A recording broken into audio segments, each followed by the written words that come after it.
I'm curious, what do you think drives you now? Because you have had so much success for a long time, but I can tell you take this very seriously and you are very driven. Is that your dad's work ethic? Yeah, that was instilled in me at a young age, just like work. You got to work. You got to go out. I mean, I was working at Fuddruckers when I was 14 years old. That was one of my first jobs, and never really stopped working since I was 14. So yeah, that definitely comes from my father. And, I don't know, for me, I felt like it was extremely fun coming up through the clubs and getting my first spot on your show and doing these things for the first time, no one really knowing who I was. It was exciting.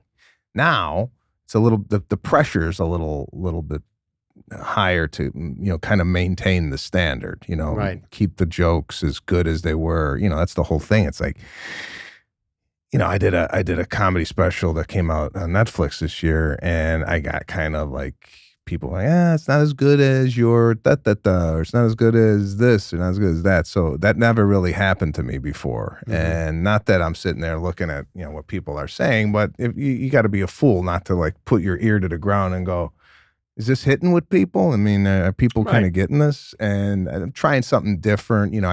I normally am a physical comedian, so this one I want, like, let me throw it back to the Rat Pack and wear a tuxedo. I don't wear a tuxedo because it kind of hinders my movement. I'm not as comfortable, but I'm like, let me do something different, Right. And I got some backlash of, he's not as physical as he once was.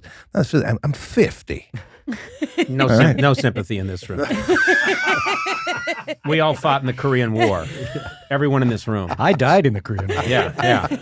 And as a ghost, you're old. He's an old, out-of-shape ghost. A ghost with a low back problem. But but I mean, that's the other thing too is, to me, the biggest driving thing is, which I know you, is if someone's disappointed with something I've done, it makes me physically ill.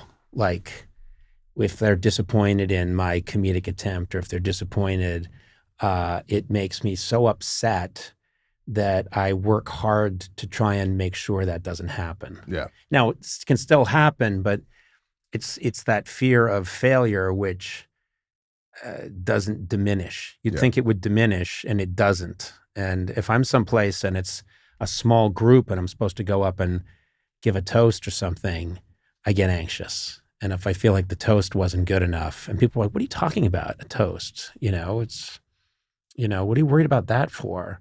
I don't think that goes away.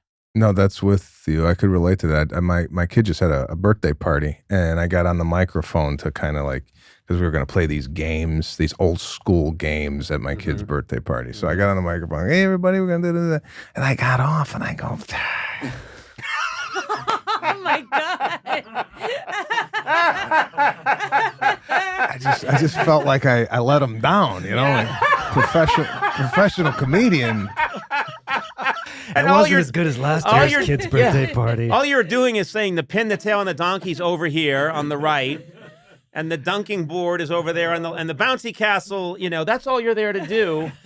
No, I should have started with the bouncy castle. Then you elevate to the donkey. Shit. But no, I know what you're talking about, because so much of comedy and performing and writing is choices. Mm-hmm. And I'm always second-guessing the choices afterwards. And it's the same thing. It doesn't matter how small the stakes are. You can still beat yourself up about it.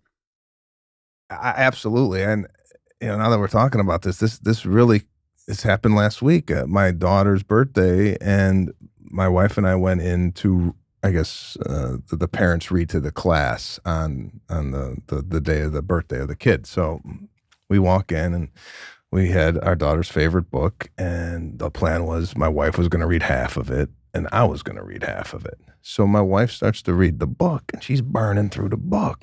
And I just like,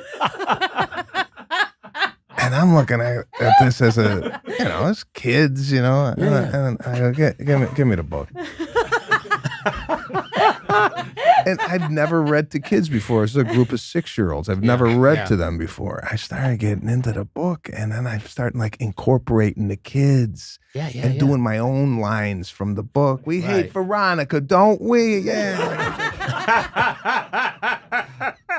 And I told the teacher, I go, I'd love to read to the kids every Friday if I could.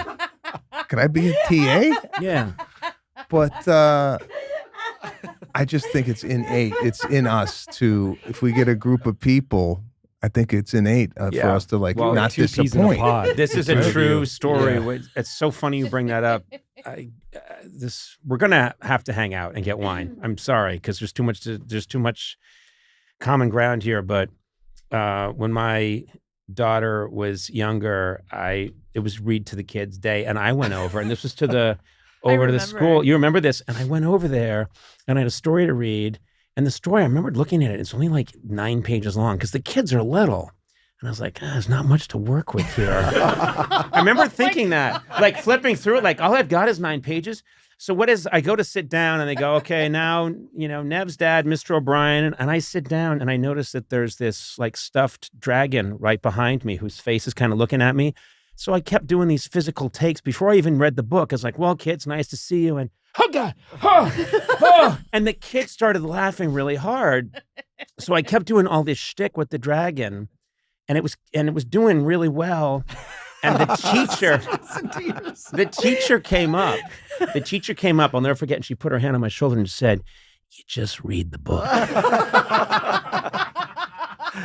You just read the book. Oh, my God. And I was looking at her like, you kidding? This is killing. You don't step on that.